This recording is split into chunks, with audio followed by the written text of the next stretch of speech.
우리에게 주시는 하나님 말씀은 누가복음 12장 41절부터 53절까지 말씀입니다. 누가복음 12장 42절부터 53절까지 말씀을 저와 여러분들이 한 절씩 교독하고 마지막 절을 합독하겠습니다. 베드로가 여짜오되 주께서 이 비유를 우리에게 하심이니이까 모든 사람에게 하심이니이까. 주께서 이르시되 지혜 있고 진실한 청지기가 되어 주인에게 그 집 종들을 맡아 때를 따라 양식을 나누어 줄 자가 누구냐. 주인이 이를 때에 그 종이 그렇게 하는 것을 보면 그 종은 복이 있으리로다. 내가 참으로 너희에게 이르노니 주인이 그 모든 소유를 그에게 맡기리라. 만일 그 종이 마음에 생각하기를 주인이 더디 오리라 하여 남녀 종들을 때리며 먹고 마시고 취하게 되면 생각하지 않는 날 알지 못하는 시각에 그 종의 주인이 이르러 엄히 때리고 신실하지 아니한 자의 받는 벌에 처하리래. 주인의 뜻을 알고도 준비하지 아니하고 그 뜻대로 행하지 아니한 종은 많이 맞을 것이요 알지 못하고 맞을 일을 행한 종은 적게 맞으리라. 무릇 많이 받은 자에게는 많이 요구할 것이요 많이 맡은 자에게는 많이 달라 할 것이니라. 내가 불을 땅에 던지러 왔노니 이 불이 이미 붙었으면 내가 무엇을 원하리요. 나는 받을 세례가 있으니 그것이 이루어지기까지 나의 답답함이 어떠하겠느냐. 내가 세상에 화평을 주려고 온 줄로 아느냐. 내가 너희에게 이르노니 아니라 도리어 분쟁하게 하려 함이로라. 이후부터 한 집에 5사람이 있어 분쟁하되 셋이 둘과 둘이 셋과 하리니. 같이 읽습니다. 아버지가 아들과 아들이 아버지와 어머니가 딸과 딸이 어머니와 시어머니가 며느리와 며느리가 시어머니와 분쟁하리라 하시니라. 아멘. 오래전에 다미 선교회라고 하는 공동체가 있었다는 것을 아실 것입니다. 예수님이 특정한 날짜에 재림하신다는 생각을 가지고 집과 재산 다 팔고 모여서 예배하고 찬송하면서 예수님이 오시기를 기다렸던 공동체입니다. 뭐 기사로 나와 있었던 대로 이 공동체가 지정했던 그날에 예수님이 이 땅에 오시는 일은 벌어지지 않았지요. 그럼에도 불구하고 그들은 그날에 오실 것이다라고 하는 자기들의 확신을 가지고 나름대로 예수님을 기다리는 모습을 취하였습니다. 안타까운 건 성경을 조금만 더 잘 알고 이해하였다고 한다면 이제 그런 실수를 저지르지 않았을 것인데, 예수님이 오신다는 사실, 이 사실을 기억하는 것도 굉장히 중요합니다만은 그 예수님이 이 땅에 오시는 그 과정에 있어서 분명히 몇 가지 이제 알려주신 사실이 있지요. 첫째는 그날과 그때를 아무도 모른다고 하는 것입니다. 마치 도적이 집에 침입하는 것처럼, 아니면 먼 길을 떠났던 주인이 다시 귀가하는 것처럼 밤중 어느 때일는지 알지 못하니까 이제 깨어 있으라라고 하는 당부를 하셨습니다. 그러하기 때문에 이제 특정한 날짜가 지정되는 건 이제 큰 잘못인 것이 틀림이 없는데요. 문제는 이 깨어 있음, 이 깨어 있음에 있어서도 이제 그들은 그 깨어 있다라고 하는 것이 날마다 모여가지고 깨어서 한 공간 안에서 예배를 드리는 것만이 깨어 있다고 착각을 했는지 모르겠어요. 사실 이 문제가 이제 쉽지는 않습니다. 어떻게 하는 것이 정말 깨어 있는 것이냐라고 하는 것은 우리에게도 어려운 문제이긴 합니다만은, 그렇기 때문에 이제 어쩌면 베드로도 이 말씀을 들으면서 예수님께 질문을 했다고 생각이 됩니다. 질문은 예수님께서 이 비유를 우리에게 하시는 겁니까? 아니면 이제 모든 사람에게 하는 것입니까? 라고 하는 이제 질문이었는데요. 베드로 입장에서는 예수님이 말씀하셨던 여러 가지 비유들, 염려하지 말라라고 하는 말씀으로 시작을 해서 이제 깨어 있으라고 당부하시는 내용까지, 이 모든 것들이 정말 그 자리에 함께 있었던 모든 회중들을 위한 이제 당부이셨던 것인지, 아니면 가까이에서 예수님을 따랐던 이 12제자만을 향한 당부였는지에 대해서 나름의 이제 궁금함이 있었던 것 같아요. 그런데 예수님이 그 부분에 있어서는 이제 명확하게 말씀을 하시지 않습니다. 오히려 질문과는 좀 관계없는 대답을 하시는 것이라고 보이는데, 저는 이 대답의 내용을 통해서 이 모든 메시지가 제자들만을 향한, 12명의 사도만을 향한 메시지가 아니라 모든 성도들을 향한 메시지가 틀림이 없구나라고 하는 생각을 합니다. 왜냐하면 더욱이 이 지금 말씀이 그들만의 비밀로 공유된 것이 아니라 성경으로 이제 기록이 되면서 우리에게까지 전해진 이 모든 내용을 보다 보면 이 성경은 역시 어떤 특정한 사람을 위한 내용이나 기록이 아니라 모든 성도들을 향한 하나님의 메시지구나라고 하는 사실을 확인하면서 예수님이 경고하셨던 그 모든 내용들도 결국은 이 예수님을 따르는 사람들, 심지어 예수님을 따르지 않는 사람들에게까지 하시는 말씀이구나라고 하는 것이 더욱 분명해집니다. 오늘 이제 그 사실을 더 정확하게 알 수 있는 내용이 본문 안에 들어 있는데요. 예수님께서는 일단 이 베드로의 질문에 이렇게 답을 시작하십니다. 42절인데요. 주께서 이르시되 지혜 있고 진실한 청지기가 되어 주인에게 그 집 종들을 맡아 때를 따라 양식을 나누어 줄 자가 누구냐라고 하는 말씀을 하십니다. 자, 여기서 지혜 있고 진실한 청지기가 등장을 하는데 이 청지기는 어떻게 보면 이제 종들하고 약간 급이 다른 청지기가 아니겠는가 하는 생각을 해요. 왜냐하면 이 종들을 맡아가지고 관리하면서 그 종들에게 때를 따라 이제 먹을 양식을 나누어 주는 사명을 감당하는 사람이니까요. 문제는 이제 이 청지기에게 있어서 필요한 것이 지혜 있고 진실함인데 이 지혜 있고 진실한 청지기가 정말 열심히 그 주인을 대신해서 직무를 잘 감당하다가 주인이 오는 날 돼서 그 열심히 하는 일을 보게 되면 그 종은 복이 있도다라고 하는 말씀을 하시잖아요. 그런 종들에게는 정말 주님이 여러 가지 것들을 맡기시겠다고 말씀하셔요. 심지어 소유를 그에게 맡기시겠다라고까지 말씀하시면서 주님이 맡겨주신 일을 잘 감당하는 자를 향한 약속을 하고 계시는 것을 볼 수가 있습니다. 그런데 모든 청지기가 다 그런 식으로 사역을 감당하는 것은 아니라 하는 것이지요. 오히려 그 마음에 생각하기를 주인이 뭐 그렇게 빨리 오겠어, 천천히 오시겠지라고 생각을 하면서 오히려 종들을 관리하기보다는 때리고 괴롭히고 또 자기 자신을 위하여 먹고 마시고 취하게 되는 일이 벌어지게 되는데, 만약에 이제 그런 일을 하게 되면 생각지 아니한 날에 주인이 이르러서 그가 행한 그대로 똑같이 때리고 갚아 줄 것이다라고 하는 말씀이 오늘 주님의 말씀입니다. 이제 이 말씀을 통해서 이 모든 말씀이 1차적으로 이 백성들에게 전해진 말씀이다라고 하는 것을 우리가 알 수가 있겠고요. 그 전해지는 말씀 속에서 정말 깨어 있는 것이 무엇인가라고 하는 것이 분명하게 드러납니다. 그것은 지혜롭게 행하는 것입니다. 이때 이제 이 지혜라고 하는 거, 사람에게 하나님이 주신 지혜는 굉장히 중요한 은사라고 생각이 되는데요. 문제는 이 지혜라고 하는 것이 자칫하면 사람을 게으르게 만들 가능성이 큽니다. 왜냐하면 지혜로운 사람은 이제 아무래도 일을 효율적으로 처리할 능력이 있는 사람이거든요. 그러다 보니까 자신이 해야 될 일을 신속하게 처리하는 과정 중에 여유 있는 시간이나 뭐 혹은 이제 재정이 있을 수가 있는데, 이 문제는 이제 이것을 어떻게 사용하느냐라고 하는 것이지요. 이 여유로운 모든 것들을 가지고 정말 잘 사용을 하면 그것이 선한 사역이 되면서 정말 복받고 칭찬받고 상급받고 할 수 있는 이제 그 기회가 열리는 것이 틀림이 없지만, 반대로 그 지혜를 가지고 악용을 하게 되면 이제 그때부터 이 지혜가 그야말로 영악함이 되잖아요. 영악함은 그 다음에는 이제 낭비와 방탕을 불러옵니다. 그래서 자기의 권한을 이용해서 자기는 마음껏 먹고 취하고 놀는지 모르겠지만 누군가에게는 이제 고통을 안겨주는 이제 어려움이 생기게 되고요. 그렇게 해서 낭비하고 방탕하다 보면 그 결과는 오늘 예수님이 경고해 주신 대로 처벌이 따르게 되는 것이죠. 문제는 이제 이 처벌을 함에 있어서 예수님이 이런 말씀까지 하세요. 47절인데요. 주인의 뜻을 알고도 준비하지 아니하고 그 뜻대로 행하지 아니한 종은 많이 맞을 것이요, 알지 못하고 맞을 일을 행한 종은 적게 맞으리라 하십니다.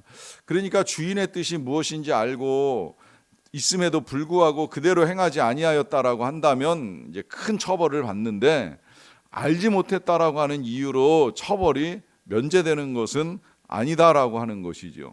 이 부분에 있어서 의아함을 제기하실지 모르겠어요. 저도 이제 그런 궁금함은 좀 가지고 있었던 것 같아요. 죄가 알고 지은 죄가 더 나쁜가 모르고 지은 죄가 더 나쁜가라고 하는 의문인데, 우리 쉽게 생각하면 알고 짓는 게 더 나쁘지, 그게 악하다는 걸 알면서도 행한 건 나쁜 것이 아니겠는가, 이제 이렇게 생각을 할 수가 있잖아요. 그런데 다시 생각을 해보면 알고 지은 죄는 그래도 양심에 가책이 오거나 자책감이 듭니다. 마음에 찔림이 있을 수 있어요. 근데 모르고 지으면 이게 잘못된 줄도 모르고 계속해서 반복할 가능성이 있습니다. 그러니까 결국 알든 모르든 어떠한 죄도 선한 것은 절대 아니라고 하는 거예요. 죄는 악할 뿐입니다. 그러니까 그것이 악하다는 것을 알아야 되고 또 알려주어야 되는 이제 사명이 필요한 것이죠. 이제 그런 의미에서 오늘 예수님이 이와 같은 경고를 하시는 데 있어서의 핵심이 과연 무엇인가라고 하는 걸 우리가 좀 더 정확하게 알아야 될 필요가 있습니다. 그것은 정말 주님이 원하시는 삶의 모습인데요. 그 삶의 모습, 그 주인이 다시 오실 때까지 기다리며 청지기가 해야 될 역할과 사명이라고 할 수가 있겠는데, 그것이 아까 우리가 읽었던 42절로 다시 돌아가서 보시게 되면 이 지혜 있고 진실한 청지기가 되어서 하는 일은 말씀하신 그대로 때를 따라 양식을 나누어 주는 것입니다. 자, 여기 이 예수님이 표현하신 건 어떻게 보면 비유 같지만 또 한편으로 저는 이제 은유다라고 하는 생각도 들었는데, 이 양식이라고 하는 것이 무엇입니까? 종들이 먹는 음식입니다. 이걸 이제 나누어 주는 사명을 맡은 청직이다라고 하는 말씀을 하셨는데, 이 음식이라고 하는 걸 양식으로 바꾸어 표현하긴 했지만 음식은 생명이잖아요. 생명과 직결된 문제이잖아요.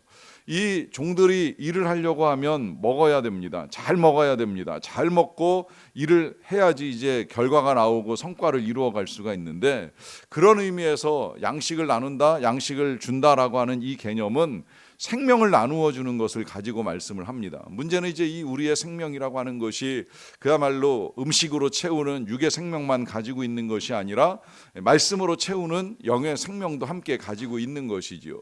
그러니까 이제 제자들에게 당부하시는 것뿐만이 아니라 이제 모든 성도들에게 당부하시는 것은 바로 이 생명을 나누는 사역을 감당하는 거예요. 예수님 오실 때까지 이 예수 그리스도께서 우리에게 허락하신 생명을 나누기 위하여 얼마나 신실하게, 얼마나 충성스럽게, 더 나아가 얼마나 지혜롭게 그 사명을 감당하느냐라고 하는 것이죠. 이제 그런 의미에서 1차적으로 이 말씀은 목회자인 저에게 이제 주시는 말씀이라고 하는 것이 틀림이 없고, 목회자뿐만이 아니라 선교사로 양식을 나누어 주는 자들, 그리고 교회에서는 교사로 혹은 샘지기로 하나님의 말씀을 나누는 모든 사람들이 얼마나 귀한 일을 하고 있는가라고 하는 것을 다시 알려주시는 주님의 뜻이라고 하는 것을 분명하게 알 수 있습니다. 뭐 이뿐만이 아니라 정말 생명을 살리는 데 있어서는 이 구제와 그 밖에 여러 가지 선교 봉사에 이르기까지 많은 것들이 생명을 나누는 일에 사용되는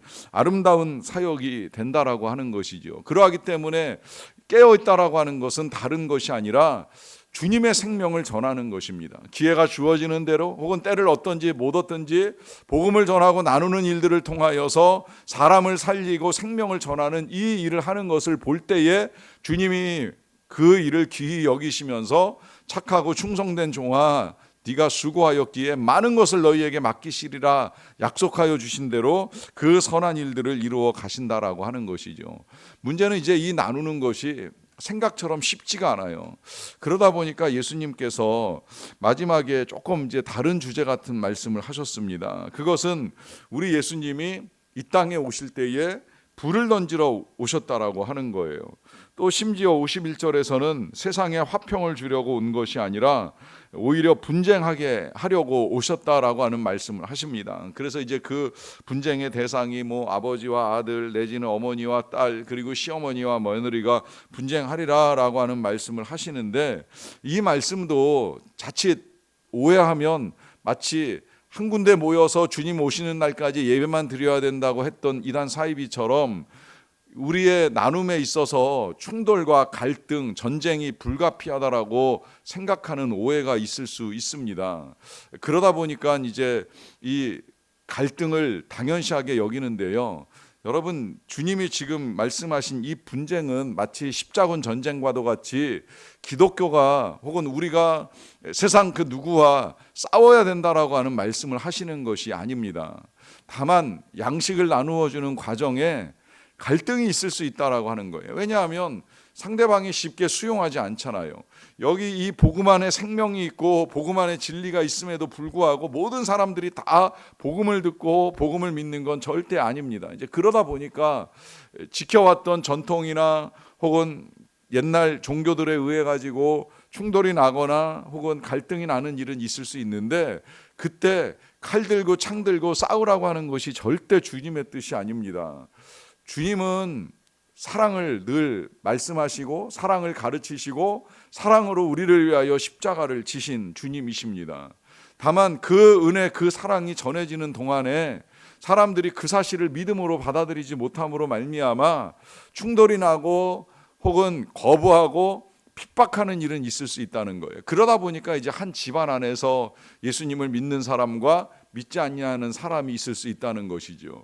그래서 제가 한 집안 안에도 선교사가 있고 선교지가 있을 수 있다라고 하는 말씀을 드렸는데, 중요한 건 그런 상황에서도 정말 지혜롭고 진실한 청지기가 되어서 어떻게 해서든 복음의 양식을 나눠주기 위해, 생명의 말씀을 전해주기 위해 우리는 지혜로운 방법들을 찾아 나가야 한다는 거예요. 그래서 그 방법을 찾아서 전하고 나누게 되면 결국 돌아올 것 같지 않았던 자가 돌아오고 회개하고 하나님을 믿는 구원의 역사가 나타나게 됩니다. 이 선한 일들을 이루어 갈 때에 그 일을 감당한 청지기를 향해서 오늘 주님이 분명하게 말씀하십니다. 지혜롭고 진실한 청지기가 복이 있도다라고 하는 말씀을 하십니다.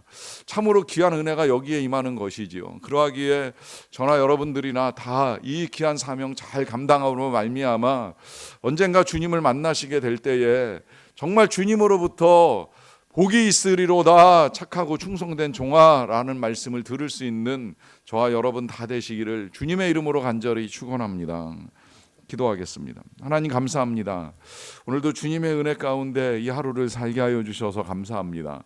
특별히 새벽에 깨어 우리가 예배하고 기도하며 또 말씀을 듣고 하루를 살게 하시는 은혜를 진심으로 감사드리옵나이다.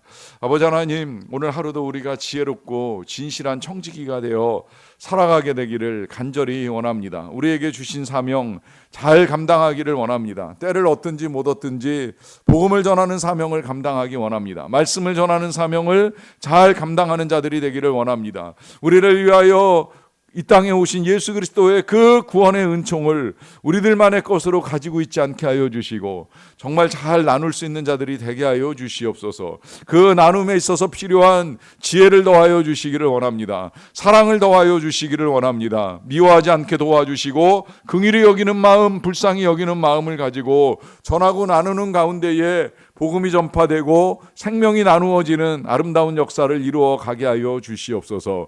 이 귀한 사명을 맡은 우리 교역자들이 먼저 깨어있고 각성하게 도와주시고 주의 뜻 가운데 전할 때마다 하나님의 생명의 복음이 널리 퍼지는 역사를 이루어 갈 수 있도록 도와주시옵소서.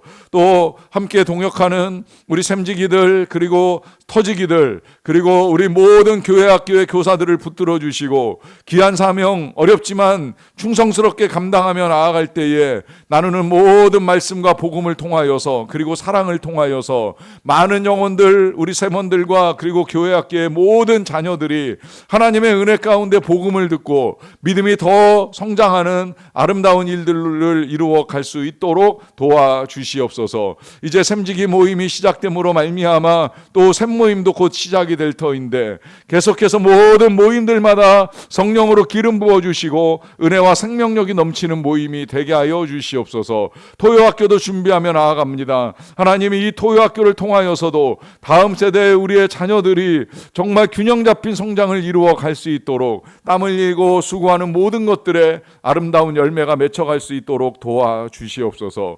복음을 전하고 생명을 나누기 위하여 열방에 나가 계신 우리 선교사님들도 강건하게 붙들어 주시고 행해 나가는 사역을 통해 끝내 주님 앞에 섰을 때에 착하고 충성된 종이라고 칭찬받는 사역을 잘 감당하는 귀한 일꾼들이 다 되게 하여 주시옵소서. 하나님의 은혜가 오늘도 섬기고 나누는 모든 자들에게 풍성하게 넘치기를 간절히 원하옵고 감사드리며 예수님의 이름으로 기도하옵나이다. 아멘.